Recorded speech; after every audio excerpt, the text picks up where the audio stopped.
it is Amanda Cassar, and I am back with the Financial Abuse Podcast. Now, I stumbled across the lovely Leah Ellis on the Female Podcasters website, femalepodcasters.com, if you haven't seen that one. So her story resonated very well with the financial abuse space that we're looking at right now and shining the light on this really serious topic. Now, you weren't a victim personally, I suppose, Leah, but the fallout certainly impacted your life and career in many ways. So can you please tell us a little bit about you and the story of how financial abuse came into your life? Well, now I'm a financial coach and I teach people how to take care of money, and I do it because my mother was the victim of financial abuse, and therefore kind of my brother and I, through by proxy, were you learned that money was this really terrible, dirty thing and that it was a control mechanism. And when I got married, it was its own whole mess in my marriage until my husband and I finally were able to communicate enough about money that we're on the same page now. And we made a business out of making money more attainable and more relatable, because I don't think it needs to be what it is in our culture, but it is, because that's our culture right now. Okay, so shining the light on this awful, awful subject, can you tell us your mother's story? Now, just as a side note, we are recording on International Women's Day in the States. It's the day after for Australia, so I'm coming fresh off the back of an International Women's Day breakfast, all about breaking the bias. And your mother had a message too, didn't she, that she'd like to share with everyone?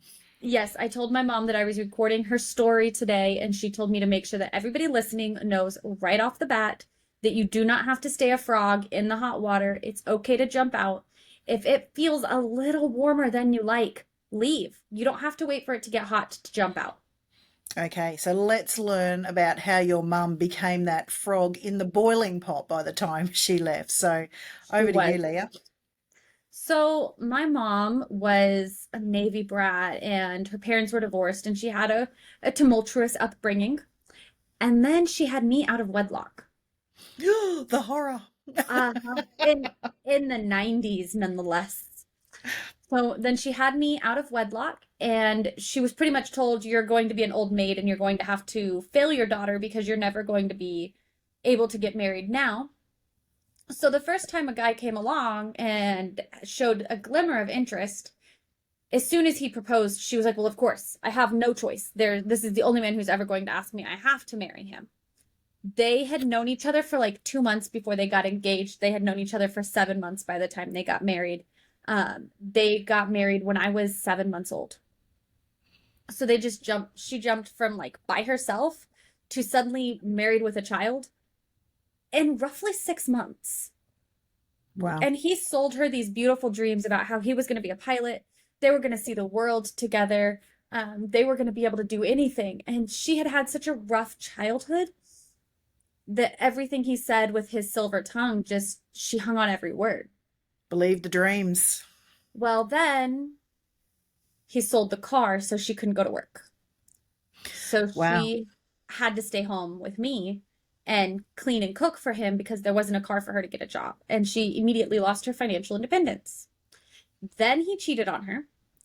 Then she got pregnant with my little brother. And my brother's only 2 years younger than me. So all of this happened in quick succession. Yeah, very close. Yeah, he just kept going. He would, because he's a really quality kind of guy. Every summer he would get into a fight with his boss, and he would either get fired or quit his job, depending on the year. Usually about June, he would lose his job. July, we would get evicted from wherever we were living. We would move in with my great grandma. We would sleep on her floor. Because she lived in a rental herself. Like, she didn't own a house. She lived in a little one-bedroom apartment, and we'd just come sleep in her living room for about a month. And then in August, he would get a new job. We'd get a new place to live. We'd sign our 1-year lease. That summer, he would get into a fight with his boss, get fired. So every time my mom started saving money, he quit his job again. And in between, when she would say, well, I'm a really good waitress and I can make great money with tips, she would go get a job. She would make a couple $100s in tips. He would quit paying her car payment. So one time she walked out to leave for work and the car was gone because it had been repossessed. We had to walk, and I was like 5 and my brother was 3, and we had to walk with our laundry to the laundromat just so we could have clean clothes because the car had been repossessed. So after he'd done this the first time with the car, selling it out from under her the minute they got married, he repeated that. So Mama was able to save up enough again to get a new car and get a job. And he would get rid of it. I think he probably did it 6 or 7 times at least that I can recall. So hence your mother's warning about don't let this get out the first time. Run. Get out the first time. Don't wait to see how bad it gets. So he would buy a car, get it running. She would get a job. He would sell the car or give away a car or take the car apart so it wasn't drivable, and he had to take her car. At one point he got a motorcycle, so he had to take her car when it was too hot or too cold or too rainy or too windy because he couldn't go on his motorcycle if the weather wasn't 70 and breezeless. Yeah. And it was just consistently she was stranded and trapped, and he made her pay all the bills and do all the budgeting and do all the grocery shopping. So when there wasn't money for him to do something he wanted to do, then he would berate her for wasting all of his money, which I think is like financial abuse 101. Make her handle the money and then yell at her for doing it the wrong way. Depending on the situation, I've also found the other way where they're not allowed to touch the money at all and, buy everything on $100 a week. So it's a strange old world. So you've got an interesting childhood, obviously moved around a lot yourself. Possibly there weren't a lot of open conversations about money in the family. You just saw all the outcomes. What sort of lessons do you remember learning at that time? I suppose all those unspoken lessons that would have stuck with you and obviously impacted your own marriage. What were you getting from it? I firmly believed that men were terrible with money and therefore we shouldn't trust them with it. That being a woman meant being the household secretary. And that you couldn't work as a mom because it wasn't possible for mothers to work. Every time my mom got a job, she was forced to quit it. So I firmly believed that was just the universe telling her that that's not what moms are supposed to do. Wow. And so then when my husband and I got married, I was like, obviously I'm going to be a stay-at-home mom. And I'm really fortunate. My husband makes a ton of money. And, well, okay, I shouldn't say that. He doesn't make as much as, it's never millions. He's not like, we're not wealthy, but we're comfortable because my husband makes enough income to support both of us. And I get to be a work from home. So you can live comfortably as a single income family with the children, and whatever you make is a bonus, which is also a very stereotypical 1950s family setup, isn't it, really? It kind of feels that way sometimes. But the difference is my husband and I talk about all of our money. Like, we both have access to all of the accounts. We both do the budget together every week. We are both really transparent with the money. When he annoys me, I tell him he's annoying me, and it doesn't turn into a blowout fight. So this was new for you, though, wasn't it? This new, beautiful, respectful relationship you have around money wasn't always the case, I'm guessing. No. I was definitely one of those wives who had a secret savings account just in case. I don't anymore. It's a shared account that we use to pay our utilities. It's a super thrilling account that pays the water bill. I worked my rear end off. He worked his rear end off, and we were still broke because neither one of us knew how to handle money. And so it took a long time for us to get here. We've been married now for almost 8 years, and it's only been the last 2 that I can say we've been firmly on the same page around money. Wow. And before that, if I'm completely honest, we were both using money to control each other because we have money so we can do whatever I want. As long as I make money, I can do whatever I want as my justification for retail therapy. And he used... You deserve it, right? I mean, that's the whole point. Yeah. I thought, I deserve all of these things, so I'm going to use all of our money. And I wasn't really thinking about the impact that had on our family. And then Yeah, wow. he was kind of hot and cold where he would like go on spending sprees and then he would want to save every penny and nobody was allowed to spend anything because we needed to save. And it took some time for us to So you're find this an even pendulum playing sort of field. swinging between spending and saving, and both on different pages, I'm guessing, which most people are when it comes to finances. What was his parents' money story like compared to yours? Well, his parents divorced when he was 6. And his dad, to this day, his dad and his stepmom are not great with money. They have a really tumultuous relationship with money and finance and spending, and hiding purchases. And his mom did all of Financial Peace University as a single mother of 4 children, paid off all of her debt, and had a really firm grasp on her money. But I think she taught her kids a lot of saving and goal motivation, like save for a goal and a material thing. So my husband was really motivated to like, I'm saving for this thing. This material is my goal. And so it's taking some shifting for him to say like, well, I have goals outside of just things. Because as a kid, it's save your money so you can buy a video game. And he just Yeah. never, And then he that didn't moves on to graduate buy a past car, that. put a deposit on a house. Yeah, we're having a Exactly. baby. So Yeah. yeah, big change. And it never became like, okay, I'm saving for stability. It was always, I'm saving for a thing. And even if the Yep. thing is a valuable thing, like saving for a house, it was still like the next thing. Whereas now our relationship with each other and with money is more about what goals are we trying to reach. And And sometimes the you've goal got little is people of your own now too, don't you? How many babies have you got? 3 of them.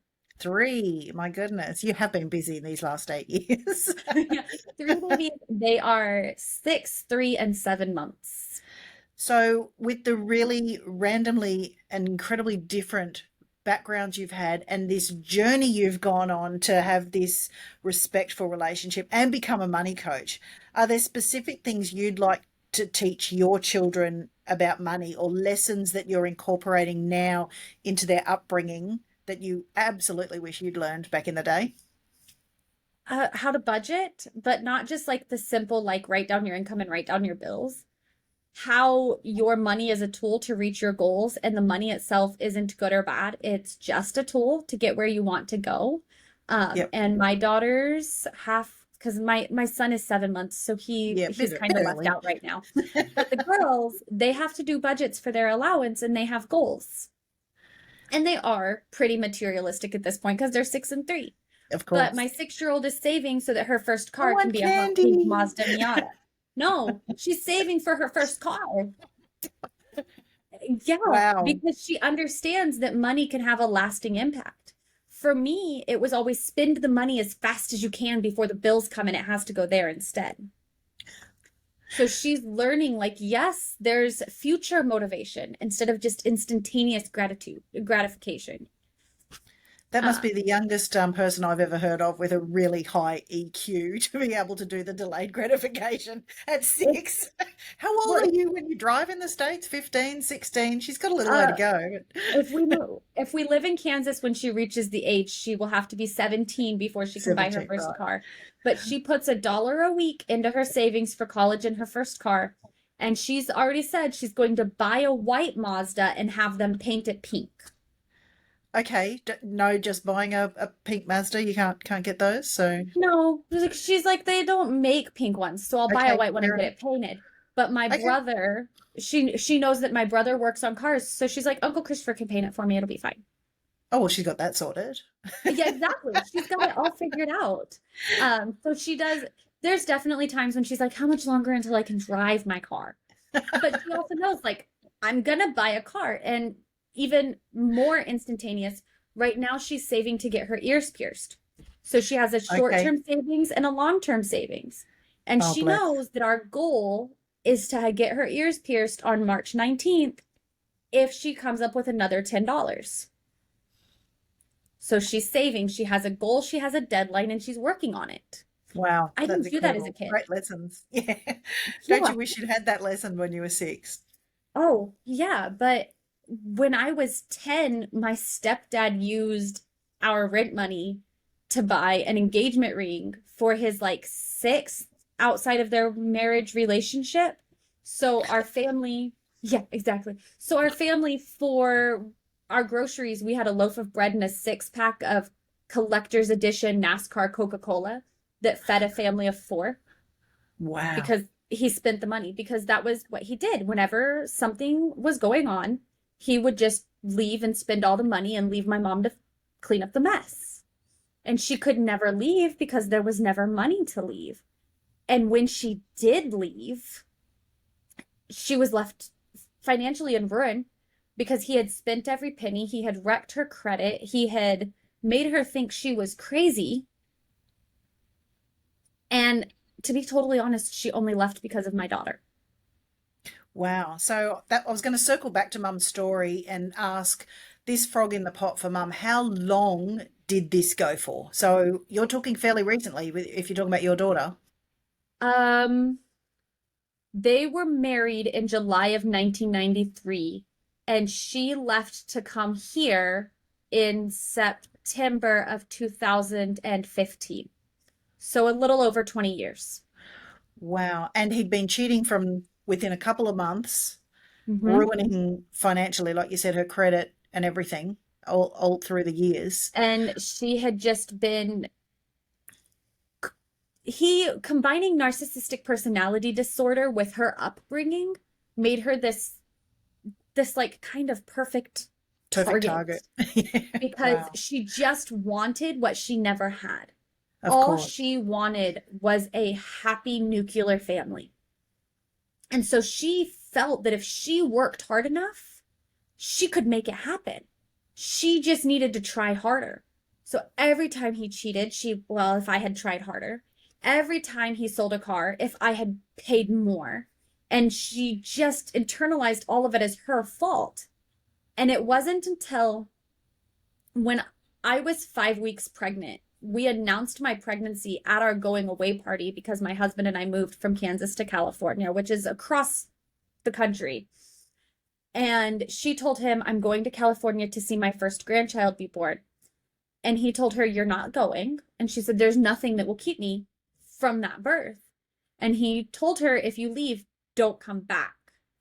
And it was literally having to face the choice of her first grandchild or trying to save this marriage that was finally the straw that broke the camel's back. Wow. So she came out here.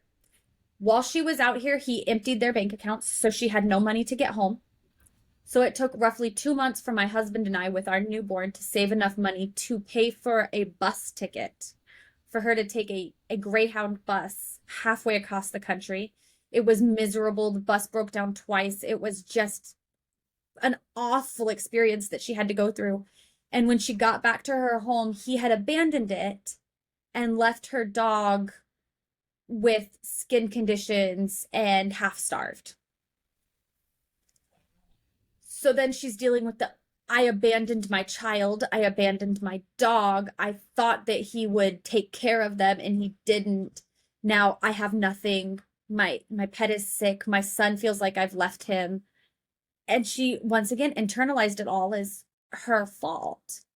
But he didn't come back to that house. But she started, like, she visited his new girlfriend at her job, and told her that if you were the Christian woman you claimed to be, you wouldn't be sleeping with a married man.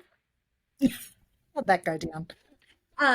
Not so great. The woman kind of just hid in the back and then left. And then mom left. But then my husband was in a car accident. And when my husband was in the car accident, I called my mom and I was like, I can't take care of a 9-month-old baby and a bedridden husband. I need you to come help me. And that was finally the full break. That was when there was no contact between her and my stepdad anymore. And that was July of 2016. Wow. And So that was it when, took a lot. And for those listening to this conversation who are in that situation, there's often a lot of victim blaming. You hear all these stories, you hear how bad it is, and there's always like, well, why didn't you just go? What did you stick with it for? Well, how stupid are you to stick around and put up with all that? And the answer is usually because of the money. And especially when you've got children and responsibilities and all the rest of it, being cut off from that only financial lifeline that you have. And, you mentioned the gaslighting before. She thought she was crazy and probably thought, yeah, it's all her fault. She's no good with money. He must be right. I'm in this terrible situation. So how can other people, I suppose, looking in going, something's not right there. I don't know the full picture. Do you think other people can help you? Like what can we do when we're looking at these situations instead of doing that, oh, just walk away, you idiot? What can we do that's really constructively able to assist? When when the abuser starts isolating and the abuse starts shutting down, push harder. Yep. Even if it breaks your heart to watch them, do it for that person, because when the straw breaks, they're going to need to know they're not alone. And Yeah, so there's often that, oh, it's none of my business. That's your marriage. That's private. And it is breaking your heart on the inside. But it's an extraordinary act of bravery to sit there and go, I see what's happening to you. I feel awful about this. Is there anything I can do? There's often that fear we'll lose the friendship or fear that we'll upset somebody else. So you're saying to hell with it. Sorry, Americans. just I go full tilt. Just help. just just be steady. Be present. If she calls you crying because he's cheating again, let her cry. Offer her whatever help you can offer. And when she says no because she's stuck blaming herself, tell her you love her, tell her that you're there for whatever she needs, and that whenever she wants to reach out, you'll be available. And that's really emotionally vulnerable for you too. And it's really hard to say that you're be willing to be present for somebody. I think there's But two I'll be really really mean and important say if you truly lessons. love them, you'll do it. Yeah, there's two really important lessons there, isn't it? We're sort of putting ourselves aside, letting them know, one, that will be there no matter what, and also being able to respect that decision that, many of us are chronic fixers and we're like, this is the solution, this is what you need to do. You need to walk away from him. I've got a couch for you. Just do it. It's Yeah. so black and white and clear for other people, but other people come back and go, oh, but I still love him. Yeah. There's a big Yeah. part of me that wants to give you a smack and tell you to get over it, but Yeah. it's too hard when you're in that situation. And like I said, there's responsibilities and babies and bills to sometimes just walk away. Yeah. It's impossible because you're like, I don't want my children to lose this picture of a nuclear family. I'm that child. I am the child of a mother who stayed in a terrible marriage and was abused for 2 decades to protect her children. You're not protecting your babies. Your Yep. babies are learning terrible lessons that you don't want them to learn. Yeah. Every ounce of you wants to protect your babies, so do the hardest thing you're ever going to do and leave for your babies. That's Because incredible. that's Yeah, the there was one another thing. lady I know who, when her daughter turned around and said to her, when her father said to her mother, like, this is my ultimatum. You're not allowed to work in media anymore. You are only allowed to stack shelves at the local supermarket. This woman was, an award-winning investigative journalist, and he said, stop this nonsense of the media. And her daughter even looked at her at like 6 or 7, and went, "That's not who you are, mummy." And that was her light bulb moment when she went, oh, what sort of an example am I setting if I keep staying and keep pandering to his will and whims and, turning myself? I mean, this woman walked away from her relationship. She had adult onset epilepsy. She had a mini stroke. The stress, physically and emotionally broke her to do it. And now she's as happy as a pig in poo. She's moved from Australia to California, new husband, new life. Best thing she ever did. But in that moment, you can't see that. No, and it's truly terrifying. But my mom officially left my stepdad in July of 2016. That's when she left the house that they had been sharing. He had left before, but that's when she made the choice that she was not staying in that home anymore. She left in July of 2016. This month, no, last month, February of 2022, she has finally built herself back up so that she is completely financially independent. It Wow. took her 6 years. So It you is said your not easy. stepfather destroyed her credit rating. Hmm. So this was with the buying and selling of the cars. What did And she getting need them to do? repossessed. Oh, wow. What did has She she needed to do over those last 5 or 6 years to become a, strong, independent, financially sound woman again? she lived with my husband and I for a couple of years, and she used that time to start paying off credit cards that she had been living off of. So she started paying off credit cards, so that helped repair her credit score.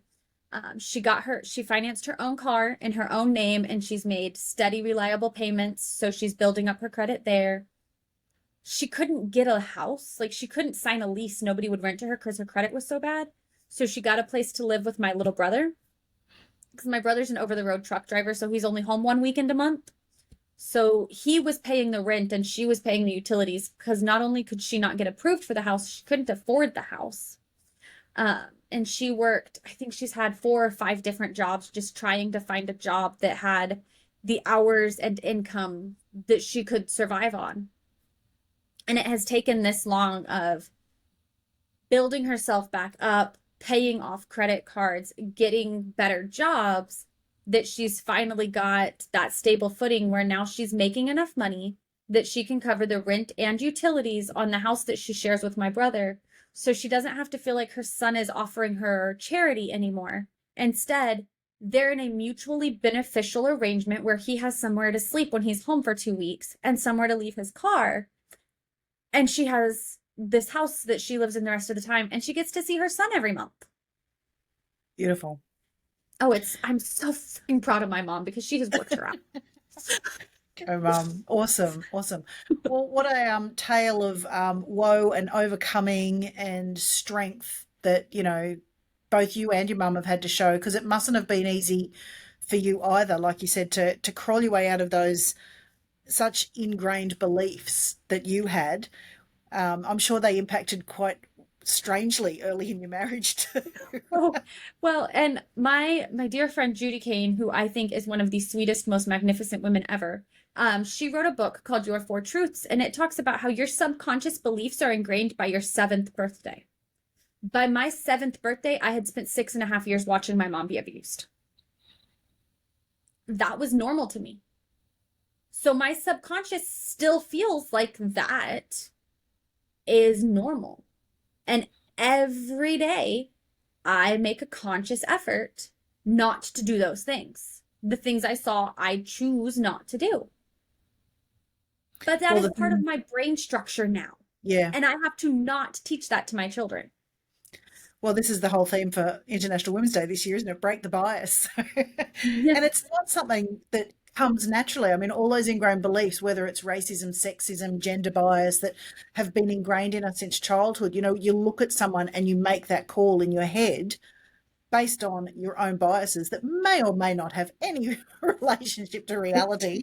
And it is a physical exercise to overcome all those things, to be able to constantly learn and improve and be better people. So Yeah. in your And teach coaching better work, people. Leah, have you come across any people who've also been abused and have needed coaching? I haven't had any of my clients who have been financially abused, but I have had a lot of clients who, like me, had really rough upbringings and unfortunately haven't had the resources to change the generational behaviors yet. So I have some clients who the husband's in jail. I have some clients where they're widows and they're trying to do their best based in their circumstances, and they're not sure what comes next. I And I find think also that financial abuse doesn't have to be from a loving partner or family member. People are very, very capable of financially abusing themselves. Is that something you've come across? I have clients who have very unhealthy relationships with money and they use it. I would say they abuse themselves. They weaponize money against themselves and they punish themselves by not allowing purchases. Actually, my great grandmother had a retirement and a pension, and she still only allowed herself to buy ham and cheese sandwiches because she was so afraid of spending her money. Yep. And I regularly on podcasts will tell people that in order to be financially healthy, you have to be doing 3 things with your money.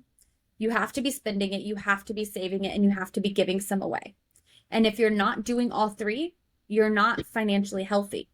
You have to do all of those things regularly. You don't get to just like donate some money once a year and say, I gave this year, I'm done, I'm financially healthy. No, you need to be regularly and actively engaging and giving money to the things that you believe in. You also need to be regularly and actively engaged in saving money for your future. Even if your future is a hot pink Mazda Miata, you've got to be saving. Not that there's anything wrong with that. No, actually, I'm really excited for my kid to get a hot pink Mazda Miata because mommy's definitely got to test drive it. Absolutely. And you have to be spending money because otherwise you're torturing yourself with it. You have turned it into the carrot you dangle in front of yourself that you're never allowed to use. And then you become resentful and you become a workaholic because there's never enough and you have to keep going. Spend some on something you enjoy, save something for something you're going to enjoy in the future, and give something away to somebody who does something you love. Yeah, that's a whole other podcast, isn't it? The generosity and giving and finding things that align with your values. And how have you taught that to your children? Just that part of it about the giving back.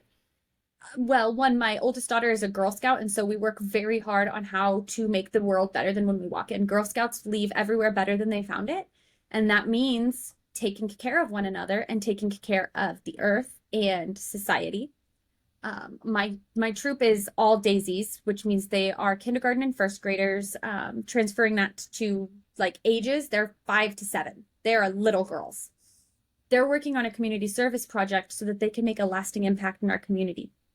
Last year, they did a crayon drive and kept 180 pounds of crayons out of the dump.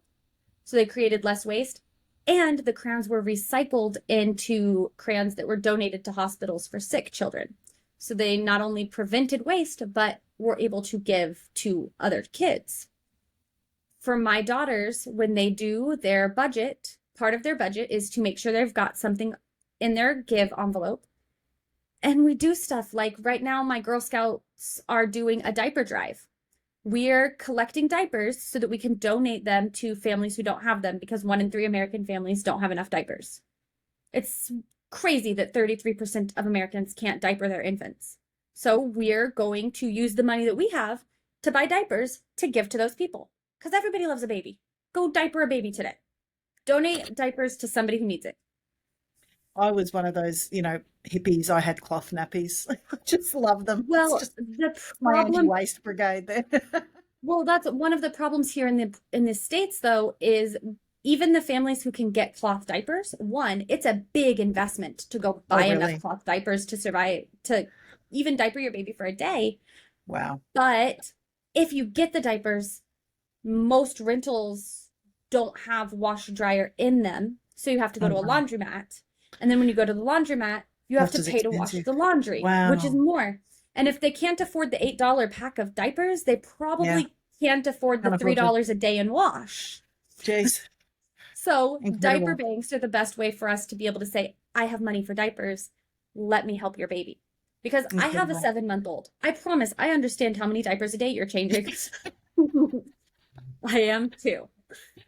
And I love the idea you're talking about the girls giving back, because giving back doesn't have to be, for those who can't, afford to make ends meet, the last thing they want to do is be giving cash away as much as they'd love to. But giving time and resources and energy to things that help the community is also a beautiful way of helping when, you just can't go on that, regular giving list. And I know in the States right now, there's so many people who are struggling. You can have double incomes and still not be able to afford to make ends meet. And the UK is not far behind. In Australia, the highest level of homelessness now is women over 50, living in cars with children. So our beautiful standard of living in these developed nations is, it's under threat right now. So, yeah. Yeah. It is. And I think it's really important that people understand that sometimes you give in abstract ways. While we were getting ready for our podcast today, I made a flyer. I happen to know how to use Canva pretty well, and I can whip up a flyer pretty quick. I need to advertise for a nonprofit. So I designed a flyer for them for free, sent it over. That's supporting their mission, but it cost me nothing but about 10 minutes. Yeah, beautiful. Easy and super effective. So Yeah. Well, thank you so much for spilling your guts, as we say over here in Australia, and sharing with us, Leah. That's an incredible story, and I'm so proud of your mum for finally, getting that resilience. And I'm sorry it had to last 2 decades before she made that break. But I love her words of wisdom to anyone else going through that. That the sooner you do it, the better. Don't be the boiling frog. So No, don't be a boiling frog. Yes, it took her 2 decades, and yes, it took her 6 more years to get on her feet.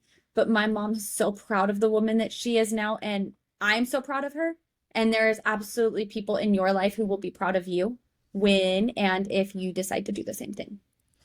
awesome. Thank you again, Leah, for joining us. Really appreciate your story. Thanks for having me.